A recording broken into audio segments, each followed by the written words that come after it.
Hello and welcome to episode 17 of the Cutie Art Crusaders for October 23rd, 2012. Thank you, Bernd. Shout out to Bernd for writing the Google document this week. And my name is Rainbow Plasma, and speaking of Bernd, I'm joined today by... Bernd01, me, hooray, the guy who can't spell and do. Oh, we love you, Bernd. I'm the special guest coordinator, the awful speller, and then sometimes the editor. I'm PhotoGuy317, and I'm the art coordinator on the show. And I'm Pinky Dash. I do the questions and just generally say things sometimes. If we ever get back to a normal episode, then we'll get you on the questions, but we seem to be getting a lot of guests. Yeah. Speaking of which, Yeah. we've got a guest this week. Bernd, do you want to tell us about it? Yes, today we have a super awesome special guest, one of our most awesome special guests that I am a huge fan of, and I had the pleasure of meeting this awesome individual at a convention that I happened to go to. And this special guest has done tons of things for famous people on the show. Lauren Faust has done things on EQD, the Brony Show. This is everything. I can't even begin. But today, this week on our podcast, we have the one and only amazing PixelKitties. Hello, thank you for having me today.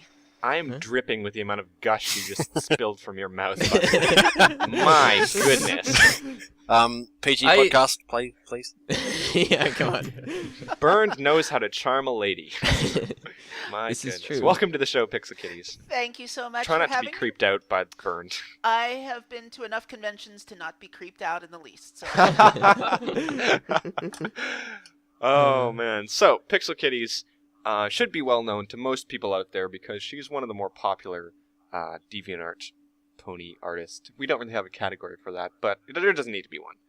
She does ponies, and it's on DeviantArt, so check it out.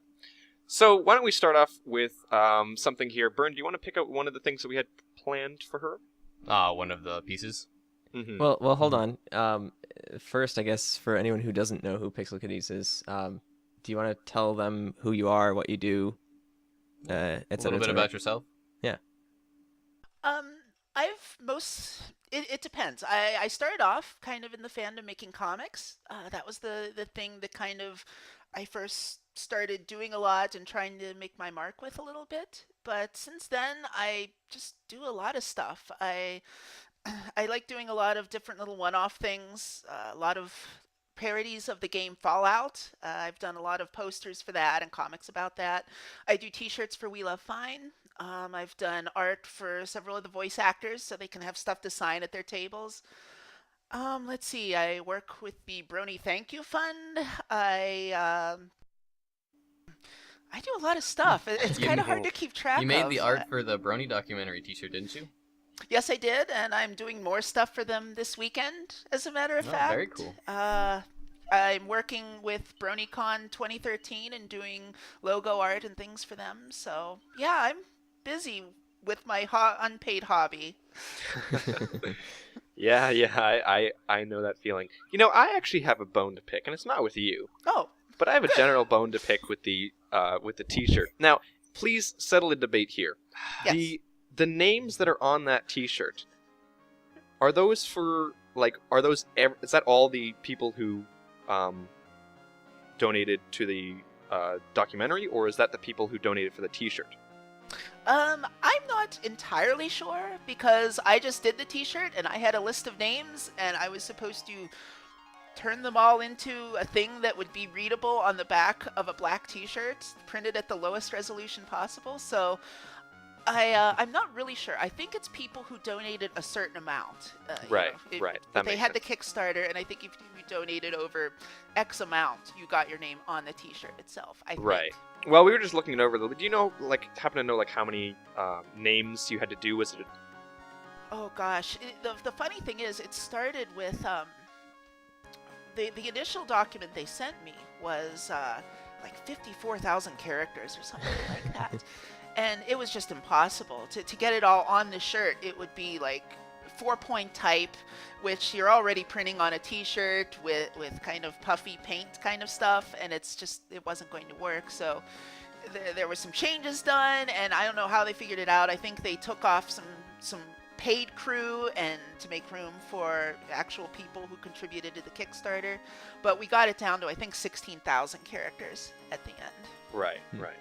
And I don't know how many names that turned out to be, but it was a lot. No, that makes sense actually. Well, we were just having a little bit of a debate before the podcast because both Bernd and I donated for the BronyCon thing, and Bernd's name is on there actually. So shout out to this T-shirt. Hey. So if you guys actually go to this and you check it out, up in the top left you can see Bernd A. Hoffman, and then in brackets Bernd01. So he's on that. But I wasn't, so I was just curious as to who's on the T-shirt. What it sounds like is it originally started and they wanted everyone on the T-shirt, but as they found out, that's ridiculous. So they probably went with I believe it's, I'm not going to list the numbers for it, but people can go look it up. But the people who donated enough money to get the T-shirt, they probably put those names on there. That makes sense. That's probably it. Like I said, I was given the task of making a T-shirt, and beyond that, I don't really know the details. But but yeah. No, that definitely makes sense. Yeah, no, it turned out really cool. I definitely love the T-shirt I'm that I glad got. you like it. It was Yeah. a lot of work. I'm glad people like it because it was fun, but it was also kind of terrible because of the amount of detail needed and working It turned out really well. I'm Yeah. glad. So you've actually worked with a lot of well-known, not only companies, kind of, I don't want to use the word made-up companies because that's rude, but pony companies. So pseudo companies, and also with obviously conventions and different stuff like that. Yeah. What do you think so far has been kind of the one that stands out to you the most that you've worked with? I don't know about companies, but the specific project, I think that stands out the most to me, I'd say there's probably two. The first one was early on when I really just started doing this, and I was getting some comics on Equestria Daily, and Sethisto and everyone were just awesome about, for some reason, supporting my pony habit all this time. But I got noticed by a few people who were putting together this project to do a huge banner for, at the time it was called Studio B, but for DHX, essentially showing the behind-the-scenes workings of the show, the sort of imaginary world where the show is filmed, and the characters are themselves playing themselves. It's kind of weird and avant-garde, but the point is, and then we put in the OCs of people like Jason Thiessen and and some of the writers, and just have them all there working together in the chaos of filming it. And I got to work with Iga Filiak and a bunch of other really awesome people on this one project. And so it was just neat, all of us kind of contributing and seeing our little pieces come together and form this whole. And it was really neat. And I guess it's hanging in their offices now, and that was really cool. That's really That's cool. amazing. The other neat thing was... Yeah, no, please go. Oh no, is there any way we can see that, or is that like a Studio B DHX exclusive? No, I do it's- not have it on my DeviantArt because it's because I was not like the project head on it. So you said that you had that in another one, or I really liked working on the Brony Thank You Fund poster too, simply because it was for charity and it raised, I don't want to say exactly how much for Toys for Tots, but it raised a really nice sum of money. And of all the things I've done so far, that is the thing that I think feels like it made the most impact and has the most value, not just monetarily, but something I'm proud of and something I'm really happy that I got to work on, and I got to kind of drive some sales and some attention toward. Okay, so kind of on the note of collaborations and stuff like that, is there any advice that you would have for someone who wants to get into a large scale collaboration, or wants to maybe start their own large scale collaboration? Because I know you've worked with a lot of different artists and stuff. Really, the only advice I have is to simply ask. I mean, that's how these collaborations I've worked on have started. It's really just been one person saying, hey, I'm doing this and I'm really excited about it, and it would mean a lot to me if you have the time to join in. And it generally snowballs from there. Another thing I'm doing at the moment is another kind of collaboration project, again for the Thank You Fund, with several other big name artists, not big name, but fandom big name artists, and it's just really cool. Again, it's just a matter of saying to them, hey, I really would like some help with this. And 9 times out of 10, people will say yes because enthusiasm is addictive, and generally, the people in this fandom are really genuine and nice and really open to helping and collaborating on stuff. Oh yeah. Cool. I have a feeling you're going to regret that statement. Just ask. Your DeviantArt is going to be filled with people going, I have a collaboration. It already is, and I try and do it as much as I can. And sometimes you have to say no just time-wise, but Yeah. but Oh, yeah, I there's really do try and help anytime I can. Yeah, that's something that like this fandom is just like amazing because you know, people will put all sorts of time and effort into creating these collaborations with other people who, like, you know, they haven't really met, and yeah. Well, it all kind of stems from just this love of the source material. And I mean, I know when I started, I watched 3 episodes of the show, I think, and I knew immediately that I wanted to do something more with it, that I didn't want my love of it, my enjoyment of it, to end when the credits rolled Yeah. at the end of the episode. I wanted to kind of take it into my own world and do something else with it and continue it on my own terms. And I think we all kind of feel that way, whether we're writers or artists or musicians. We all want to, I guess, put our stamp on it a little bit and share the way we feel about the show and the characters with everyone else. And it's fun when you can kind of coalesce with other people and all get your ideas out there together. It's really cool. Yeah, we're such a creative fandom. People are just, it seems like we've got a much higher, there's always a percentage within things, like there's a rule or something where it's like 99% of people, or 90% of people look at the content, 10% of the people comment on the content, and the rest, you know, make the content. But I feel like that there's so many people who watch the show who are just making content. Everybody kind of gets that same feeling. I don't know what it is about the show that brings out the creativity in people, but everybody looks at the show and says, man, I just want to do more. Yeah. The show is inspiring. I don't want to say it's simplistic. That's not it. But it has a hook. Everybody has their hook with it. Everybody sees a character or the plot of an episode or a song or something that resonates with them and makes them feel attached to it. And they want to take something from it and make it their own. And I think that's a mark of why it's such a good show. It's not just about, well, this is an Emmy-winning performance, or this is writing on the level of such and such. It's an inspiration to so many people, and it's wonderful. It's definitely not quantifiable. No, for sure. it's really well said. I think a big part of it might be that like it feels like the source material is like, you know, you can attain that level of quality. Like it's kind of easy to dig in the style of the show. It's got an amazing amount of detail, but there's also so much you can read between the lines with it as well. There's so much room, obviously, for fandom to kind of step in and say, well, this one character appeared in one scene in one episode, but what were they doing? Yeah, what's their story? And just run with it. Yep. No, it's really awesome to see what the fandom does with like content and everything and art. I mean, we're strictly like a show based on, you know, fan-made content. Like, we wouldn't exist if it wasn't for our fans or amazing individuals like yourself. And I mean, just the sheer amount of creativity and like just passion for the show and blending in passion for things, even other things you love. I mean, crossovers. I mean, one of the things you're most famous for is all of your amazing crossovers, whether it be video games or, you know, comics or whatever that is some other love that you have despite ponies or the show. And then bringing that in with the show, you know? My head is sort of this swamp of a certain number of years of pop culture assimilation, and I've never really been into any fandom before. I've never really taken part in anything specific in the way that I am with Pony. Now, I've been a fan of great many things, comic books and movies, and I love horror films and video games, obviously, and all these things, but I've never, until Pony, I never said, well, I want to contribute. Never got involved in forums and things like that. And now that I'm really into this this world of diminutive cartoon horses.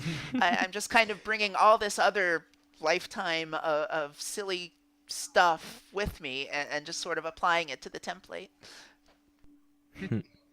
Yeah. Well, you were talking a little bit about how the show inspired you to kind of start doing this, and you talked about a little bit of this, but where do you draw your inspiration from otherwise? What kind of stuff is going through your head or inspiring you to make these pieces other than the show? It's I've been drawing as long as I can remember. Some of my earliest memories are of getting a coloring book and thinking that the pictures in it not only needed colored, but they're missing certain things. So I'd be adding in all the details they're missing, like laser blasts and explosions and The good cats parts. and whatever else. Yeah, exactly. Laser explosions and cats. All the things that every good coloring book needs, right? Yeah. Cats are apparently terrible at making nachos too. Apparently. That's what I've heard about them. Yeah. But and so it seemed natural to kind of pursue art as a career. I was really involved with art in high school, and I went on to college and pursued my art degree. And somewhere between the coloring books and and graduating from college, art stopped being, not necessarily it wasn't fun anymore, but there was kind of a spark missing from it. It turned into just this thing I do. It's homework. It's getting stuff ready for my portfolio. It's obligation. It wasn't just sheer enjoyment, and it just wasn't for the sake of doing it. There wasn't really a passion then behind it. No, I lost a lot of the passion for it. And again, it doesn't mean I didn't like it. It just means there wasn't that fire in my belly about it.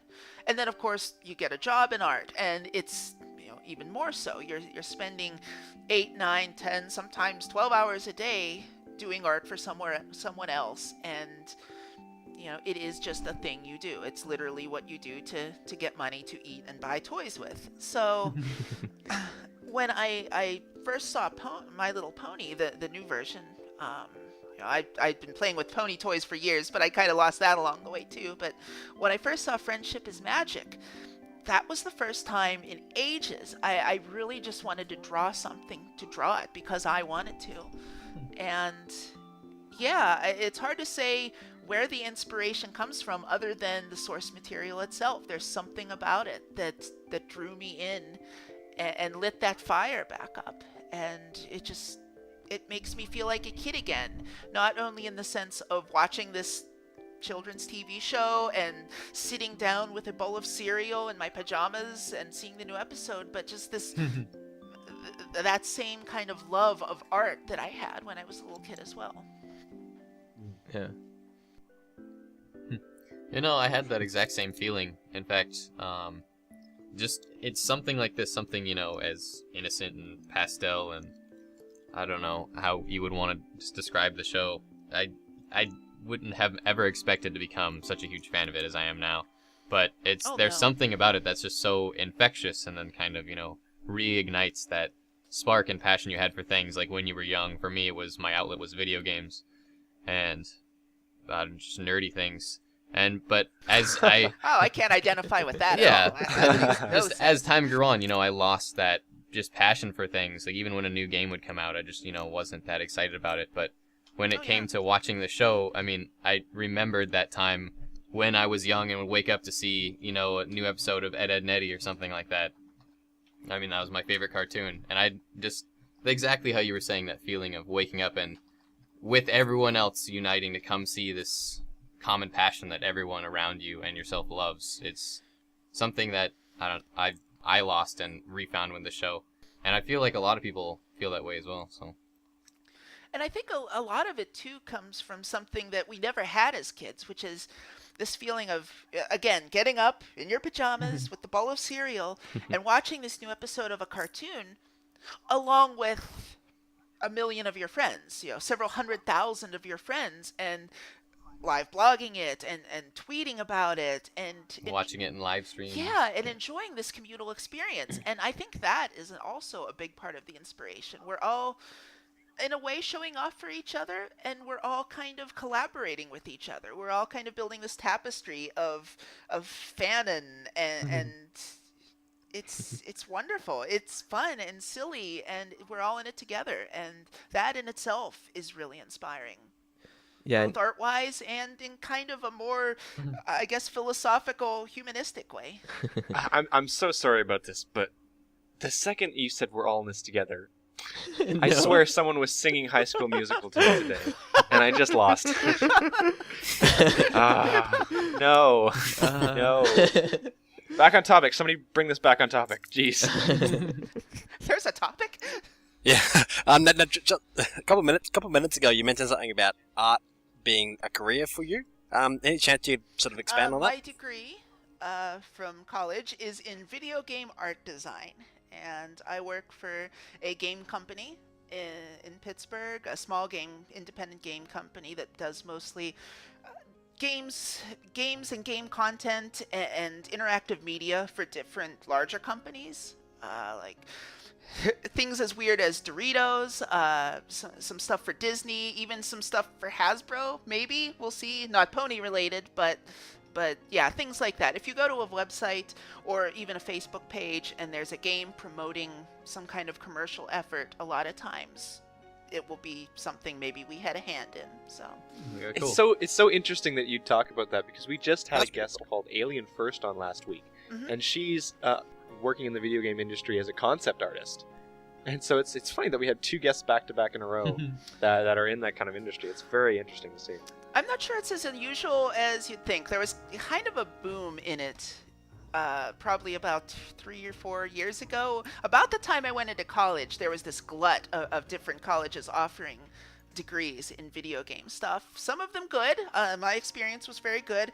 And then you had those commercials where the two guys are sitting on the couch with Xbox controllers, and the one guy's like, "Yo, dude, we need to ramp up the graphics. Turn them up a bit more on this." And because never that's how seen you that make commercial. video I games. remember that Oh, it commercial was was so bad. awful. I'm so glad I haven't seen that commercial.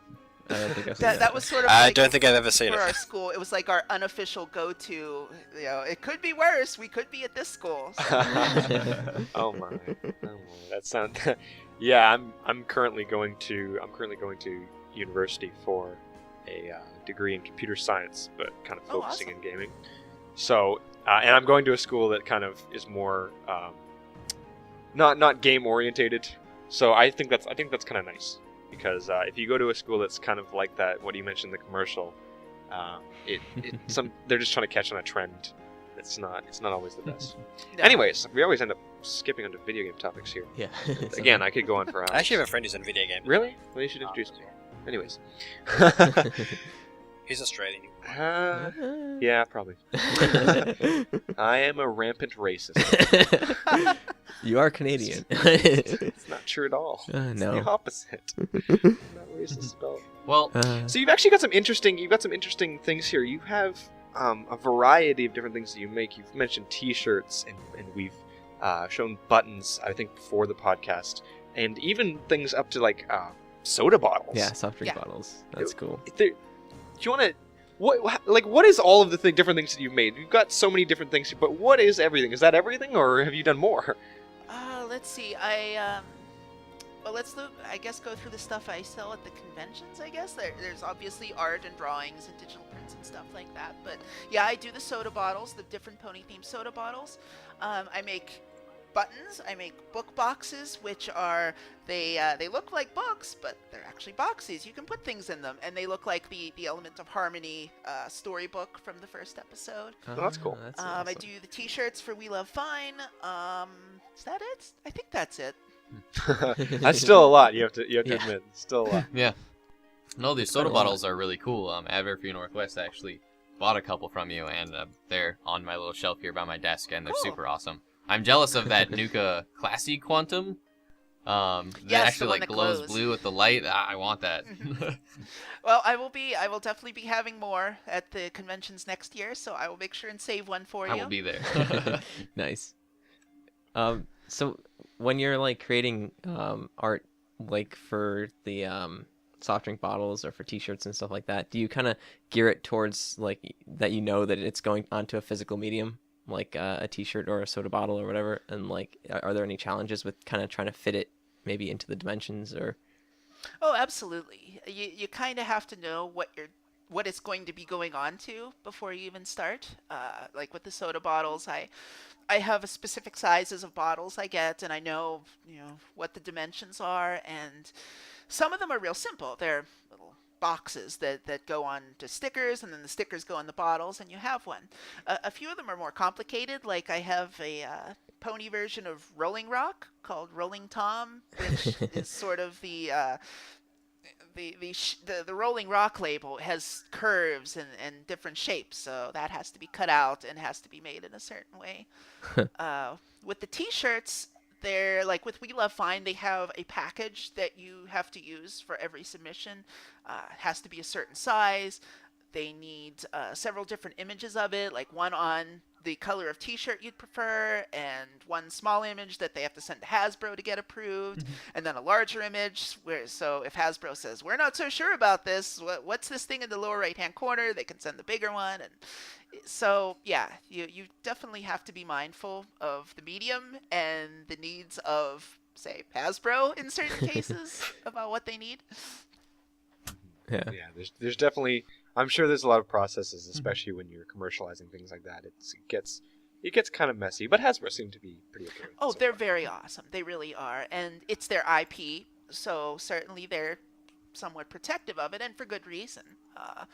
Specifically with things like names, I know a few years ago when they started really pushing, like with the Transformers, the newer versions of the old toys, and kind of bringing those back for an adult market, they had lost the rights to a lot of the names for them because Oh. images and physical construction and things you can certainly copyright, but names are a little more ambiguous. And if X company that's not Hasbro decides to start using the name Shockwave for their toy, they've kind of laid claim to it, and so now Hasbro can't use it. They have to call their new toy Decepticon Shockwave. So certainly with things like that, they have to be very protective and very careful about who's using the name and what they're using it for and things like that. Yeah. Yeah, there's definitely complications. While we're on while we're on the subject of Hasbro, I've noticed I was looking through your DeviantArt gallery, and I've noticed you submitted something recently to Equestria Daily about your massive pony toy Oh, collection. good lord. How much do you actually have? It's enough. I have it spread out between my home and work offices, and it's enough that unfortunately right now most of it's boxed up. I'm terrible. I will buy things and then just put them in a box because right now I don't have proper display cases for them. I really want to have nice glass cases to show off the massive amount of pink product I have right now. For that Equestria Daily thing, I had to get it all out and physically find some way to get it all in one shot, which was sort of difficult because there's just so much of it. It's such a stupid amount. So much pink, so much I'm pink. assuming Pinkie Pie. Yeah? Well, just pink, period. All the boxes are pink. The train is pink. The car is pink. Even You Celestia's don't- pink. Even Celestia is pink, exactly. Ah, there's But not as much as she used to be. I've also got the white one, Ah, so okay. that's nice. Well, I mean, to be fair, it is a little girl show. I Oh, mean, yes. it expands much past It's an that, everyone but show. Anybody who's saying it's not a little girl show is kind of. Oh, it delusional. definitely is. It definitely is, and that's good. And I've always wanted a Pinkie Pie plushie. Still want one. One day. One day.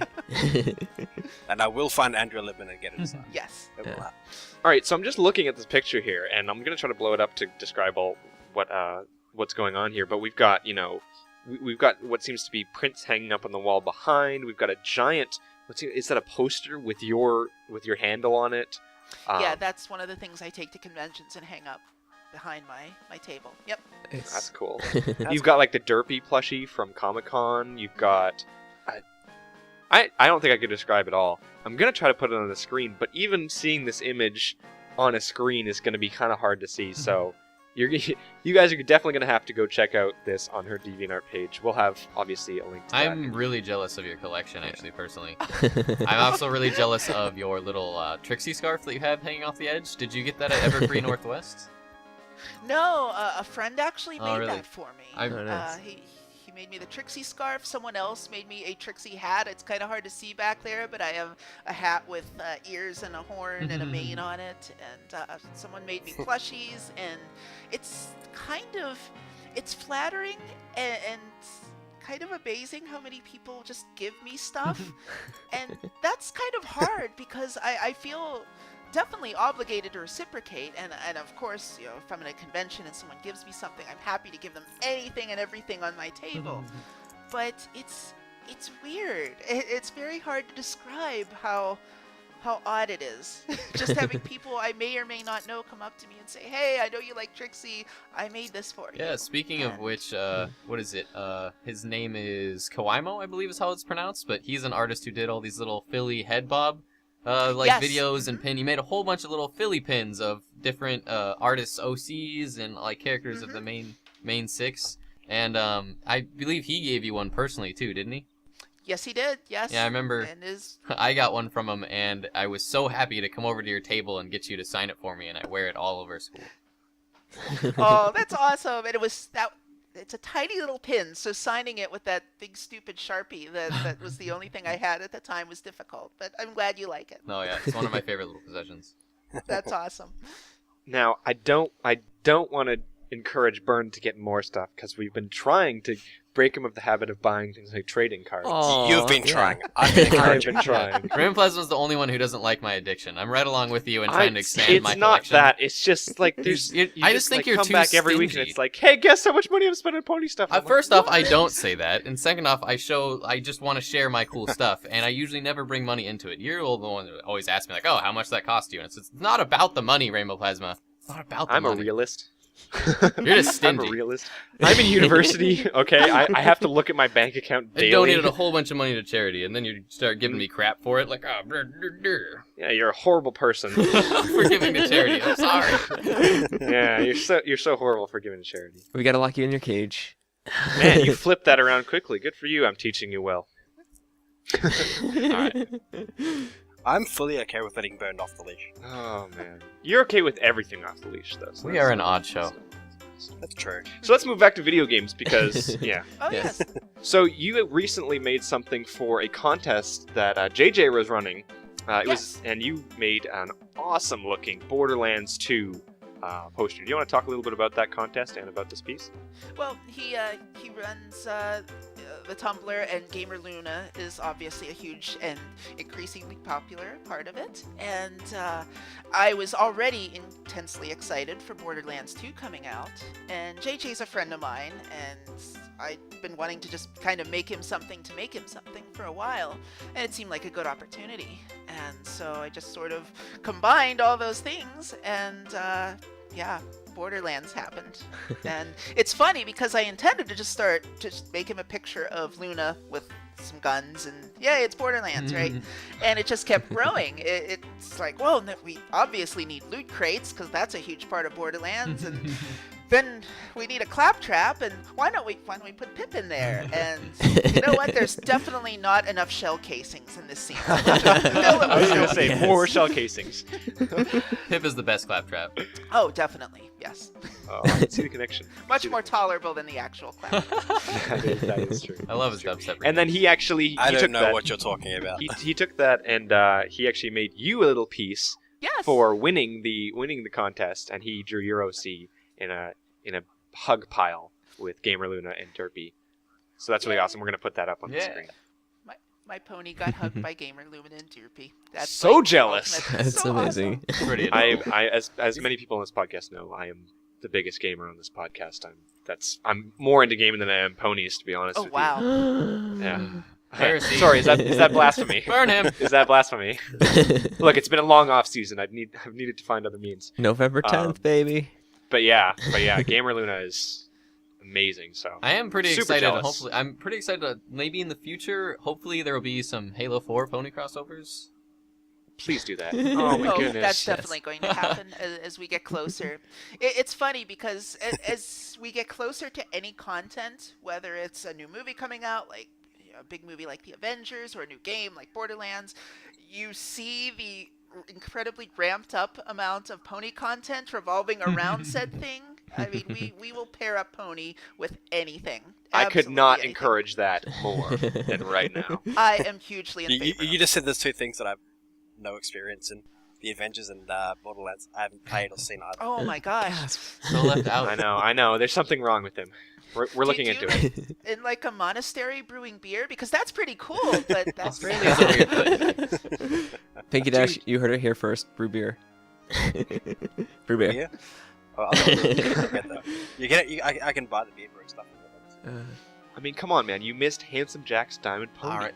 See, I saw that Diamond Pony piece before I even played the game, and then I bought the game, and then I was playing it. And I was like, "What is this Diamond Pony thing?" And Handsome Jack, and I was playing it, and he's like, "I bought myself a Diamond Pony." I'm like, "Ah," and I couldn't help but think of your rarity piece with Handsome Jack riding with rarity. Handsome Jack. Wait, Yes. Is that a Borderlands thing? Yes. Yeah. Yes. He The main gets villain a in the diamond game, pony because he wants to express how rich he is, and he names it Butt Stallion. And he wants to point out that it's not a diamond pony sculpture; it's an actual pony made of diamonds. So that's And then you can hear Winnie in the background. Oh wow. Uh, The oh, Mechamancer man. was pretty great, and all of his talent trees, and how it's such a huge shout out to Bronies. oh my gosh. Right? Yeah, Mhm. and it's nice that remember when not Mass Effect, but the people who make Mass Effect, who I BioWare. can't remember. Thank you, BioWare, the forums where I first discovered ponies. When they posted that picture of Pinkie Pie as Commander Shepard on their Facebook page, there was so much butthurt. And Oh. just a month later, we have this entire skill tree virtually devoted to ponies, and people don't care. So I'm hoping the world is getting inured to the pony thing in video games a Soon, bit in more. due time. We're going to stop freaking out. Yes. Yeah. I've also never played Mass Effect.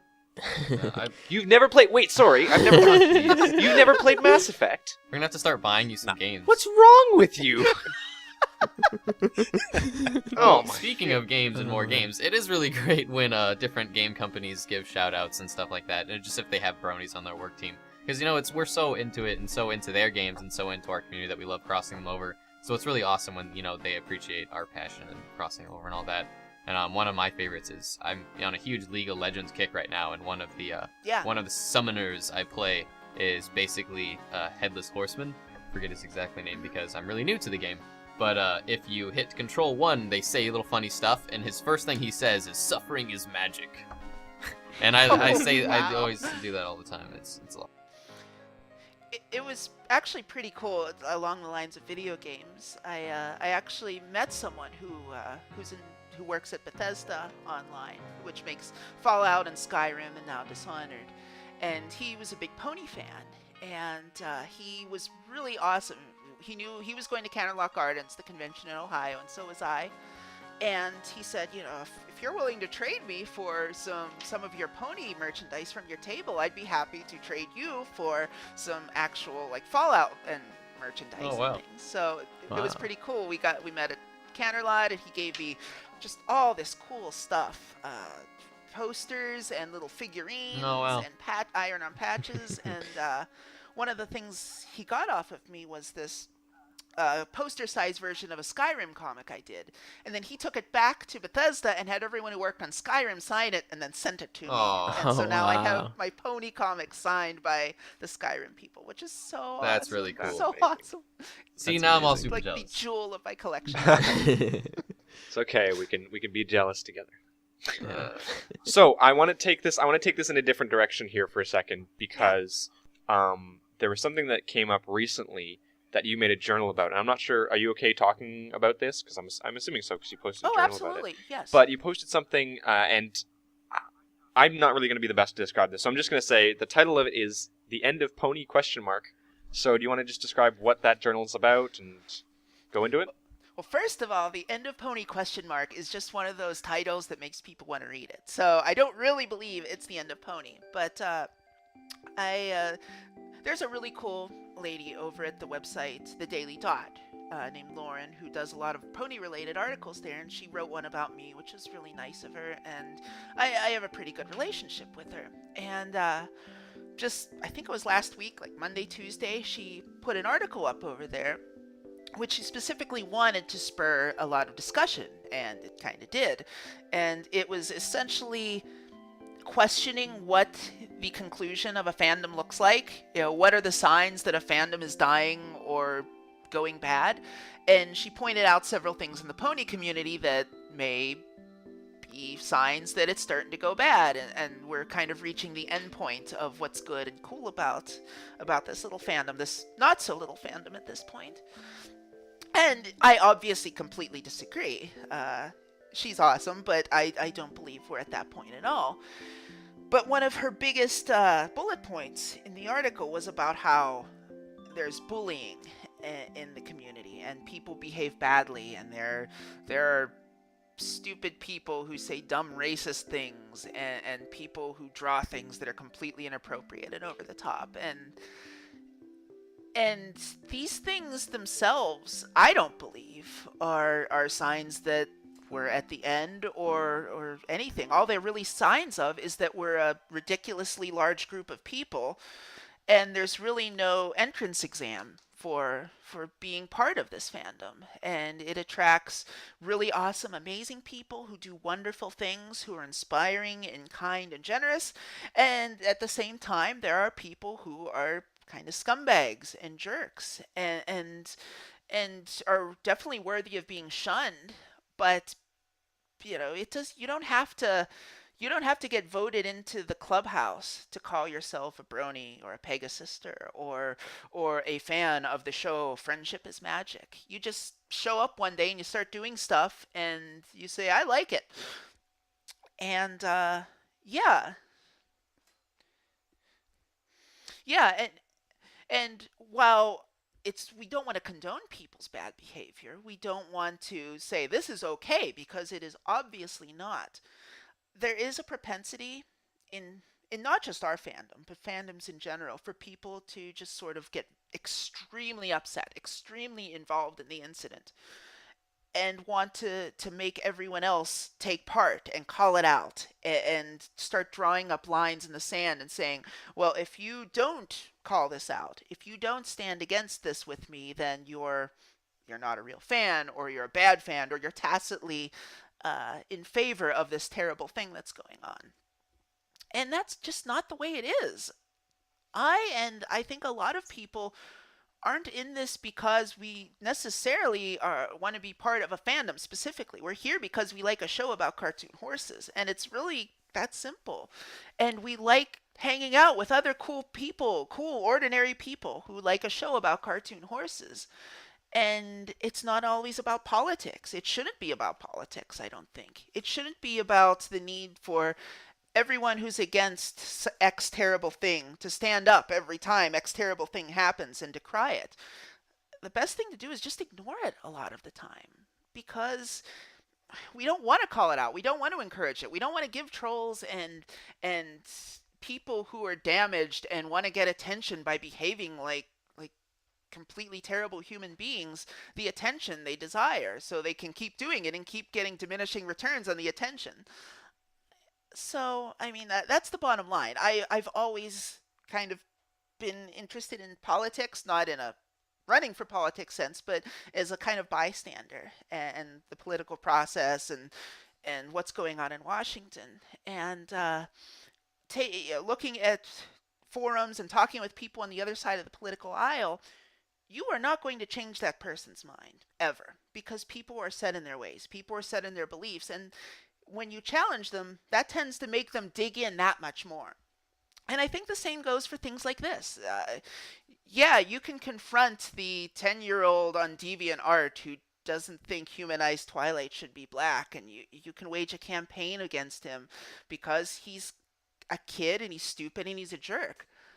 But he's not going to change. And you're just giving him attention. And it's better to just enjoy the thing you love. And it's better to stick with the people you care about and who share your interests than to just go off the rails every time some incident happens. Well, there was an interesting concept that I was thinking of when I read through this. And while I agree with all your points there, there's something interesting that I found, which was the people talking about the fandom dying out. And I mean, I can understand where people don't want that to happen. Obviously, there's a great amount of community content, and if fans go away, that kind of goes away as well. But to me, really, I mean, it's not really a big deal to me what other people are doing in terms of that. Oh, yeah. Obviously, if these guys on the podcast suddenly were like really, not into ponies, not into doing the podcast anymore, that would kind of suck because that affects me. But at the end of the day, I'm gonna keep watching the show as much as I want to, and I don't think you should be worried about fandoms dying out or fandoms growing strong or something. It's just kind of a natural progression, don't you think? No, you're totally right, and I think it goes back to us talking about how our enjoyment of the show and our reasons for getting into the show are highly individualized experiences, and there wasn't a fandom, I think, when a lot of us really started to like it. It was just word of mouth, and it was just people discovering it and realizing they liked it, not because other people liked it or not because they necessarily wanted to fit in, but just because they wanted to share their love of it. And yeah, absolutely. Whether the fandom lives or dies doesn't really matter, as long as you're enjoying what you're doing with it, and as long as you're enjoying taking part. That's what's important. Definitely. Yeah. Well, see, the thing is, fandoms don't really ever truly die out. I mean, if you look through DeviantArt or even through some of the other web forums, even now, you'll still see new art and new things being created about shows and other things that ended years ago. I mean, I'm not going to mention any of the names, but the cartoons that were on TV, 5-6 years ago, are still having brand new stuff made for them. Well, beyond that, I see the same thing happening. Look at Star Trek. Yeah. Star Trek Yeah. ended in the 1960s when there was no internet, no real means of social media or people on different sides of the continent to connect or the world to connect, and yet it thrived. Without any original source material, it exploded and continued growing over the years to the point where it was reborn years later. So yeah, fandoms don't really die because people are into them because they love them, not because they're trying to keep the fandom going. I think it's not a popularity thing Yeah. here, and you shouldn't join a fandom just because, hey, it's a popular fandom, I should be in on this. No, you And should. some people do, and That's that's true. the wrong reason to. yeah. I mean, it's you join it because you like it. There's something that speaks Well, to you and you want to take part. It actually, I feel it becomes really interesting because the show at a certain point is a big social controversy and a lot of people just don't understand it. I mean, that's exactly how I entered into the fandom, is I saw all these people who were so passionate about it and I didn't understand it. I understand how anyone could love something that was like the subject so adorable, so childish of like what the show is. Mhm. And I mean, that perked my curiosity and said, what could I like something like this? And I ended up watching it and I ended up falling in love with it. And I didn't even understand my love at that point in time. And I actually had a huge coming to terms with the concept of loving the show and like what it means to love something that was completely against what I had, like my previous beliefs. So I feel that the show actually changes a lot of people in a lot of ways and sometimes challenges, the way how they think about things. I mean, I did it for me, and I know a lot of people are just like, well, I just gave the show a shot and it turns out I loved it. But it's that concept that they had to give something a shot because they didn't think they would like it that I think is pretty magical, if you will. Friendship is magic, or how I learned to stop worrying and just love the pony. Yeah. Sounds like a Yes. great autobiography. I think I love the I pony. think that the the inclusion of the whole internet and the community and the fact that people can watch the show together being miles and miles apart or kilometers and kilometers apart for you Canadians and Australians. Heyo. Heyo. it Savage. kind of we rose really really quickly in the fandom. Oh, yeah. And I think that that's worrying a bunch of people because they've been through fandoms where they've gotten to this point and at this point it kind of tapered off, but it's almost like we've grown so fast that it's like we're starting to catch up with Well, there's with, fandoms that just stuff. like That helps. shows just for that reason of liking a show. But I feel like there's so many different combining factors that make people revolve around this show, like My Little Pony in particular. I mean, even just vulnerability. Like, there's so many people who are just so shy of the fact of letting someone know that they like this show because it's so controversial or whatever. So I feel like that also brings people together and kind of gives them a sense of unity, because there's these other people who are a fan of something they love, yet they're afraid of letting other people know. Absolutely, makes sense, absolutely. yeah. I think that's one of the main reasons why. I mean, the show is great. Don't get me wrong, but the reason why we've gotten this huge leap is because it's a show where people are initially, at least for most guys, it's initially something that you don't really want to admit to, because it's like it's not normal. It might make you look socially awkward or blah blah blah. So they get that comfort from meeting other people who are like, no, it's fine. So I think that's helped a lot, and it's inspired people to kind of move past. Actually, that. Anyways, yeah, I think this is a long topic, and I want to kind of move there's past actually it. something One more thing I want to say. And stuff, I wanted to bring up. It's more artistic. I'm actually in a class right now painting one, and of course, what other would I paint in painting one besides ponies? And it was Obviously, critique yeah. day, and everyone was critiquing everyone's art and giving feedback and something. But when it got to my piece, I painted a Rainbow Dash plushie that I have that was a gift from one of my best friends, and it's easily like one of my favorite gifts ever. But I painted this, and I painted it really well, and I put a lot of love into this painting. But no one, when we got to my painting, wanted to critique about how it was made of the subject. It was all about the social controversy about what I painted. And one of the compliments I got was that just like, I'm a guy who loves this thing for little girls, and this is my statement. And I'm like, it's not about that statement at all. It's about how much I cherish this plushie. But I mean, that sometimes that's just not what people see. That's not what everyone in my class saw. But Yeah, there's I mean, on one hand, it's amazing, and it's wonderful that this show that's ostensibly for not just women but little girls, it's suffused in pink, has such crossover appeal. And from a gender studies perspective, I guess you could make a lot of that and say, well, it allows men to be kind of in touch with this very girly thing and enjoy it and not be ashamed of it. But at its core, in a lot of ways, it's really just a good show. It's really just something good that anyone can appreciate. I mean, you can look at it as deeply as you want, but on the surface, it is what it is. We just like it because of what it is. it's all about what you make And it. sometimes, Yeah. sometimes there's no more to it than that. Sometimes it's just something you like. Well, Hey. no, we really appreciate your feedback. Like, that's really awesome. Yeah. And- Okay. Yeah. We moving on. no. I'm stopping you here because we need to move on to a different subject, because Okay. We could gotten talk into about a really this for somber hours. tone here. So let's talk about the fact that you started out by making comics, and you've moved on kind of past that. Let's talk about the base of your art. Let's talk about how you make your art. For example, what kind of programs do you use? Within those programs, what kind of techniques do you use? Just go from there. I the way I make art is stupid. So I'm just going to say that right now. I don't do it the way you're supposed to, which the way you should make the kind of art I do would be to fire up Adobe Illustrator and create vector-based curves and lines and make it that way. That would make sense. But I had like 1 or 2 Illustrator classes when I was in college, and I hated Illustrator. Didn't like it at all. I completely agree No, with you. Yes. no, this is awful. Illustrator's amazing. Have you Stop tried right now. Inkscape? No, I was so with you until If you we said didn't that. mention, we're all vector artists, so we all use user interfaces of vectoring and path programs.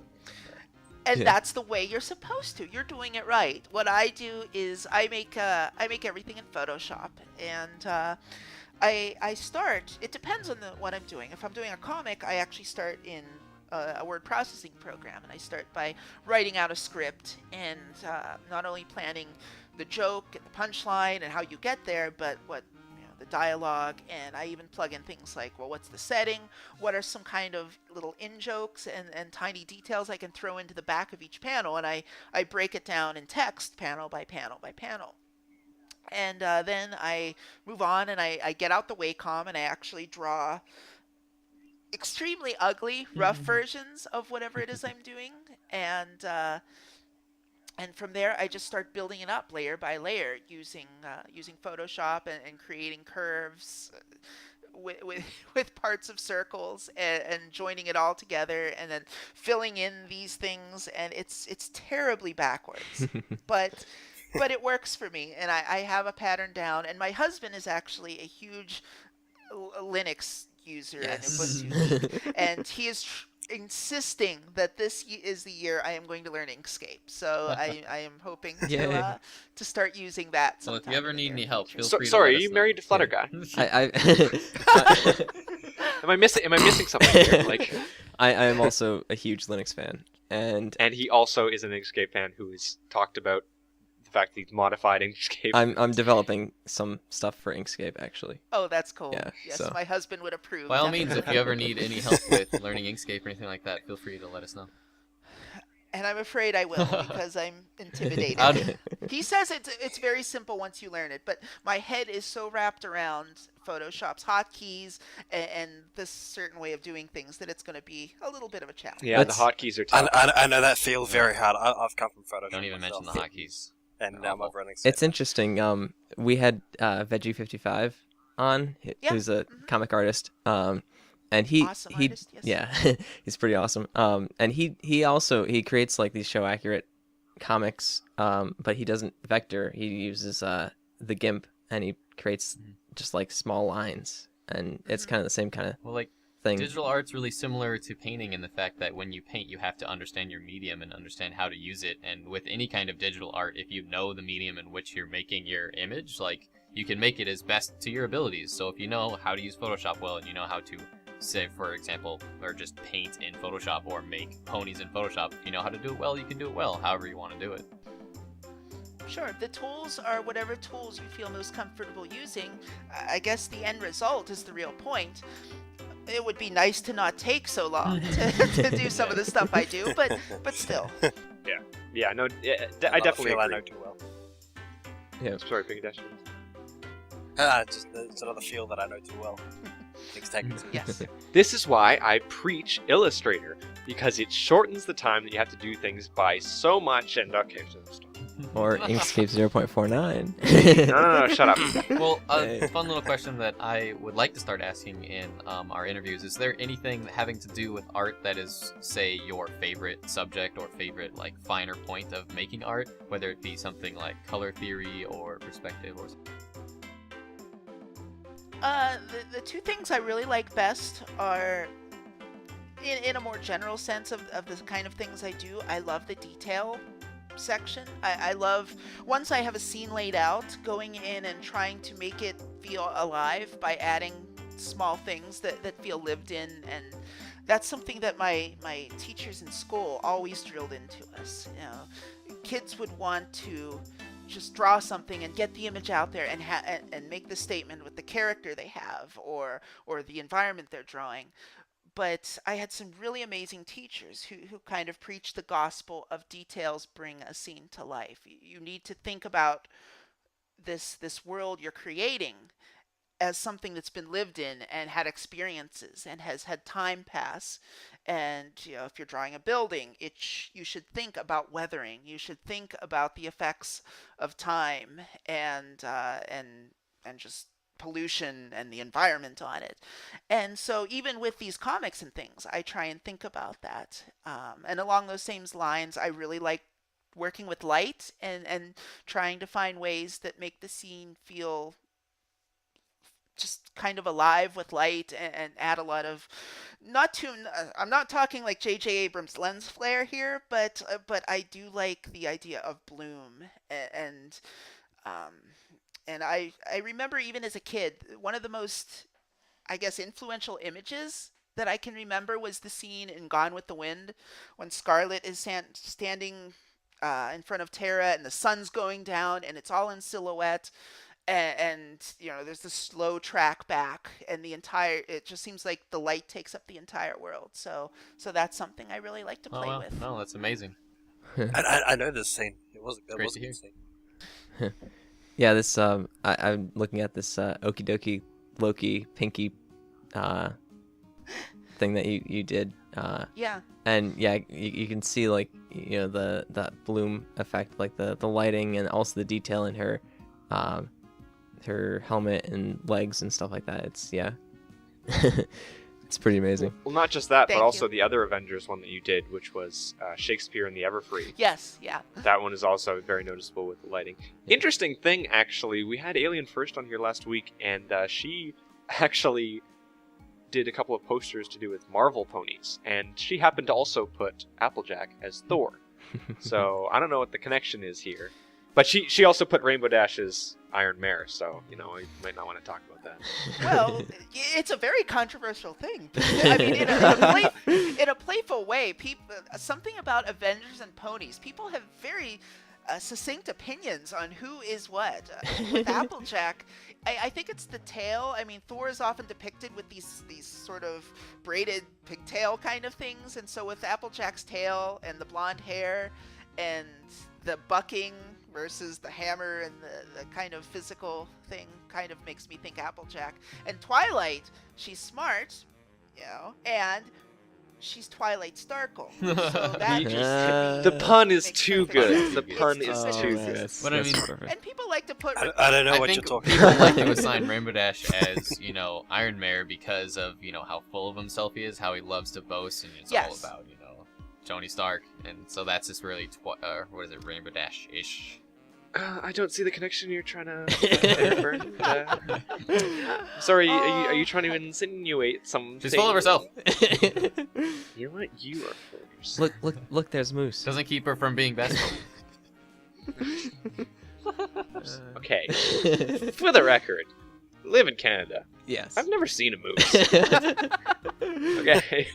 just for the I've been chased record. by a moose. The day I do, you guys will know.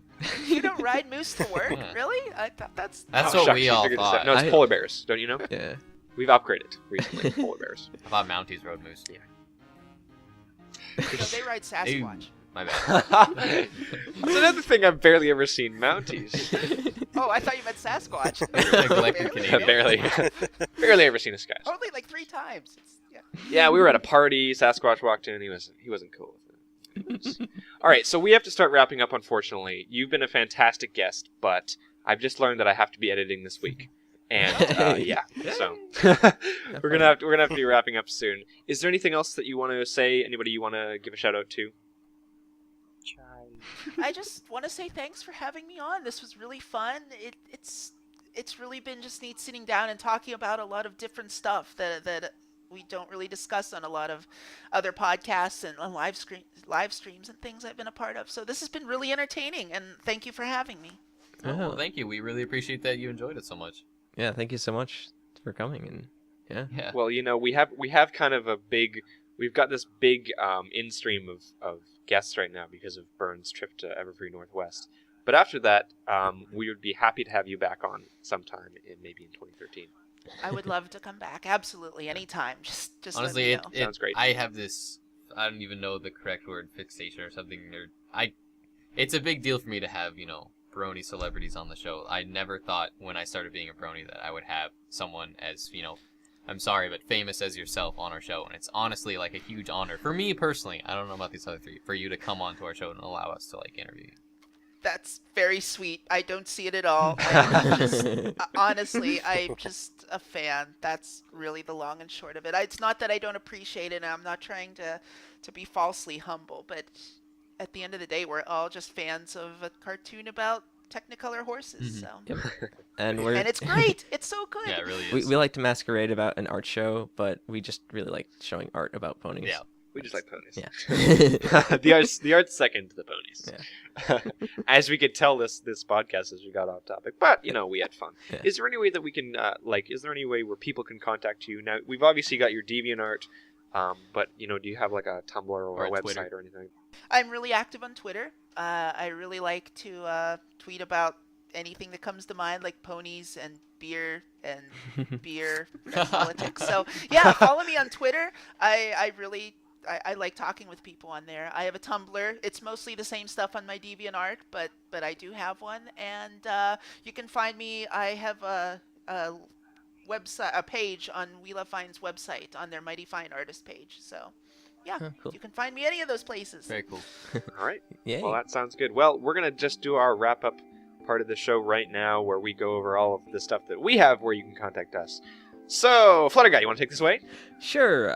Let's see. We have a DeviantArt account, which is cutieartcrusaders.deviantart.com. And if you go there, you can look in our favorites, and you can follow along with all the art from this episode and all the previous episodes too.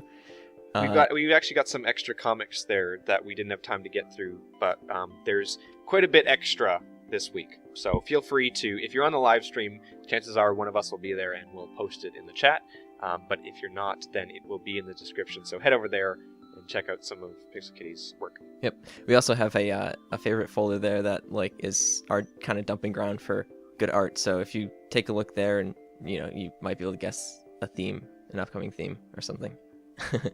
Let's see. We also have our email account, which is cutieartcrusaders@gmail.com, and there you can send any questions or art that you want to try and get on the show, whether it's your art or if it's art that you found and you thought it was really amazing. If you do submit something to us, please put either questions or art in the title so that it gets filtered and sorted. And yeah, Pinky Dash worked his magic with that. So, let's see. We also have a Twitter. Do you want to talk about that, Rainbow Plasma? Yes, I do. We have a Twitter that is @Cutie Art Crusade. It's not quite. We couldn't fit it in with the title length, but yeah, @Cutie Art Crusade. That's where you're gonna want to go. I actually want to kind of become a little bit more active on there. Today I tried something new, where I sent out a little tweet saying, "Hey, we're having PixelKitties on tonight. Anybody want to ask any questions?" Didn't really get a big response because we don't have a big following there yet. But that's a great way, if you don't want to send us an email or whatever, to ask a question on the day, and also just to get up to the date feedback for things like in case our live stream ever goes wrong or there's something wrong with that, or if you need a reminder about it, then we've got all the stuff there. So go and follow us there. And yeah. And if you're watching, we've also got a Facebook. Yeah. Yes. So we've got a Facebook where you can go and like. We've been getting a lot of likes there, and that is amazing. So thank you guys for doing that. But that's just facebook.com/CutieArtCrusaders. And I'm actually going to set something up. I'm actually going to set something up. We're going to look into it this week because Match.com? no, eHarmony. We're going to be setting up. We're going to be setting up something to work with the Twitter feed, because I believe on Facebook you can send all your tweets to Facebook. So maybe that'll help a little bit, so that we don't have to always double post. Because when we have to double post, sometimes we forget about the Facebook. And if you're watching this on the Everfree Radio YouTube channel, make sure to like or comment or subscribe. It helps us out. And if you have any questions or comments on the YouTube, if that's where you're watching this, feel free to comment there, and I'll make sure to get back to you. Yeah, we got a bunch of different places where you can find us. So any of those places will work if you want to send us some feedback or questions or anything like that. All right, well, that's everything for today. Do you guys have anything else to talk about? No, I think I'm good. No, I think that's it. All right, sounds great. No, well, that's it for this week. Next week, do we have a theme, guys? I was talking with a few special guests. I haven't gotten a confirmation yet. I was chatting with White Diamonds, but she's having computer issues. So other than that, I'm not sure. So we might have a theme next week. Right. Well, this is a perfect opportunity for you guys to go and follow the Twitter account, because when we figure out what that theme is, in case we don't have a guest next week, then we will post it on the Twitter and Facebook account. So there. Yes. Motivation to go check them out. All right. Well, if that is everything, then that is the end of this episode. Thank you guys for watching, listening, or however you do it. Yep, My name is Rainbow Plasma. I'm Burned01. I'm FlutterGuy317. I'm Pinky Dash. And I'm PixelKitties. And we'll see you guys next week.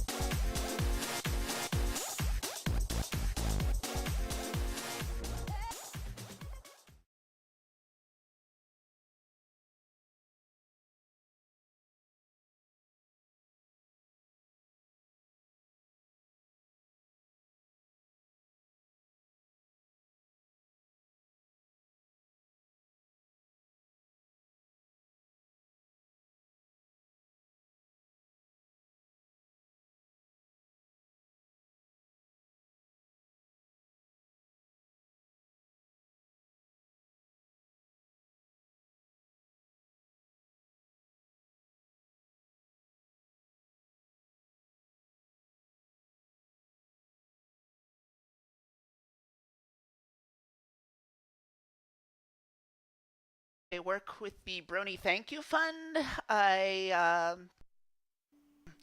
do a lot of stuff. It's kind of hard to keep track of. You made the art for the Brony documentary t-shirt, didn't you? Yes, I did, and I'm doing more stuff for them this weekend, as a matter of fact. Very cool. I'm working with BronyCon 2013 and doing logo art and things for them. So yeah, I'm busy with my unpaid hobby. Yeah, I know that feeling. I actually have a bone to pick, and it's not with you, Oh, but I have a good. general bone to pick with the T-shirt. Now, please settle a debate here. Yes. The names that are on that T-shirt, are those for is that all the people who donated to the documentary, or is that the people who donated for the T-shirt? I'm not entirely sure because I just did the T-shirt and I had a list of names and I was supposed to turn them all into a thing that would be readable on the back of a black T-shirt, printed at the lowest resolution possible. So I'm not really sure. I think it's people who donated a certain amount. Right. If That they makes had sense. the Kickstarter, and I think if you donated over X amount, you got your name on the T-shirt itself. I think. Right. Well, we were just looking it over. Do you know, happen to know, how many names you had to do? Was it? Oh gosh, the funny thing is, it started with the initial document they sent me was like 54,000 characters or something like that, and it was just impossible to get it all on there. So you've actually worked with a lot of well-known, not only companies, kind of. I don't want to use the word made-up companies because that's rude, but pony companies. So pseudo companies, and also with obviously conventions and different stuff like that. Yeah. What do you think so far has been kind of the one that stands out to you the most that you've worked with? I don't know about companies, but the specific project, I think that stands out the most to me. I'd say there's probably two. The first one was early on when I really just started doing this, and I was getting some comics on Equestria Daily, and Sethisto and everyone were just awesome about, for some reason, supporting my pony habit all this time. But I got noticed by a few people who were putting together this project to do a huge banner for, at the time it was called Studio B, but for DHX, essentially showing the behind-the-scenes workings of the show, the sort of imaginary world where the show is filmed, and the characters are themselves playing themselves. It's kind of weird and avant-garde, but the point is, and then we put in the OCs of people like Jason Thiessen and and some of the writers, and just have them all there working together in the chaos of filming it. And I got to work with Iga Filiak and a bunch of other really awesome people on this one project. And so it was just neat, all of us kind of contributing and seeing our little pieces.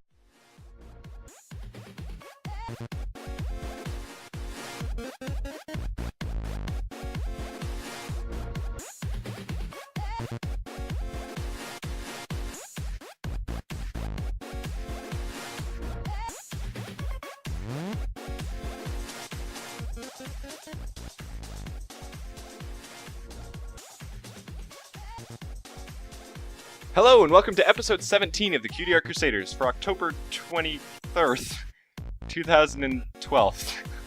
Thank you, Bernd. Shout out to Bernd for writing the Google document this week. And my name is Rainbow Plasma, and speaking of Bernd, I'm joined today by... Bernd01, me, hooray, the guy who can't spell and do. Oh, we love you, Bernd. I'm the special guest coordinator, the awful speller, and then sometimes the editor. I'm PhotoGuy317, and I'm the art coordinator on the show. And I'm Pinky Dash. I do the questions and just generally say things sometimes. If we ever get back to a normal episode, then we'll get you on the questions. But we seem to be getting a lot of guests. Yeah. Speaking of which, Yeah. we've got a guest this week. Bernd, you want to tell us about it? Yes, today we have a super awesome special guest, one of our most awesome special guests that I am a huge fan of, and I had the pleasure of meeting this awesome individual at a convention that I happened to go to. And this special guest has done tons of things for famous people on the show. Lauren Faust has done things on EQD, the Brony Show. This is everything. I can't even begin. But today, this week on our podcast, we have the one and only amazing PixelKitties. Hello, thank you for having me today. I am Huh? dripping with the amount of gush you just spilled from your mouth. My goodness. PG I- podcast, play, please. Yeah, come on. Bernd knows how to charm a lady. My This is goodness. true. Welcome to the show, PixelKitties. Thank you so much Try for not to be having me. creeped out by Bernd. I have been to enough conventions to not be creeped out in the least. So. Oh man. So, PixelKitties should be well known to most people out there because she's one of the more popular DeviantArt pony artists. We don't really have a category for that, but there doesn't need to be one. She has ponies, and it's on DeviantArt, so check it out. So why don't we start off with something here. Bern, do you want to pick out one of the things that we had planned for her? One of the pieces. Mm-hmm. Well, hold on. First, I guess for anyone who doesn't know who PixelKitties is, do you want to tell them who you are, what you do, A etc.? little bit about yourself. It depends. I started off kind of in the fandom making comics.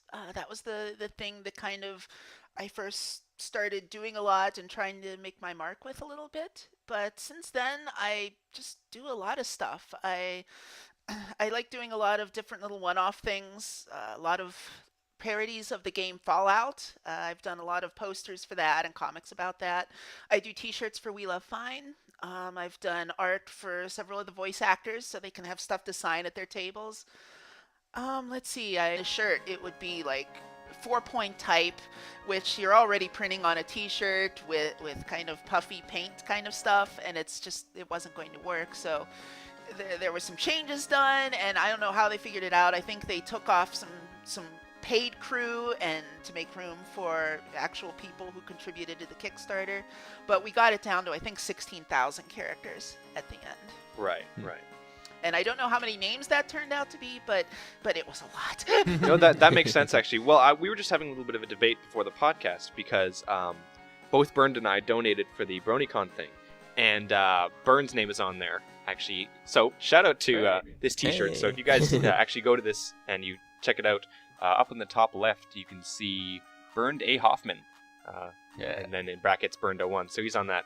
But I wasn't. So I was just curious as to who's on the T-shirt. What it sounds like is it originally started and they wanted everyone on the T-shirt, but as they found out, that's ridiculous. So they probably went with I believe it's, I'm not going to list the numbers for it, but people can go look it up. But the people who donated enough money to get the T-shirt, they probably put those names on there. That makes sense. That's probably it. Like I said, I was given the task of making a T-shirt, and beyond that, I don't really know the details. But but yeah. No, that definitely makes sense. Yeah, no, it turned out really cool. I definitely love the T-shirt I'm that I glad got. you like it. It was Yeah. a lot of work. I'm glad people like it because it was fun, but it was also kind of terrible because of the amount of detail needed and working it turned out really well. I'm glad.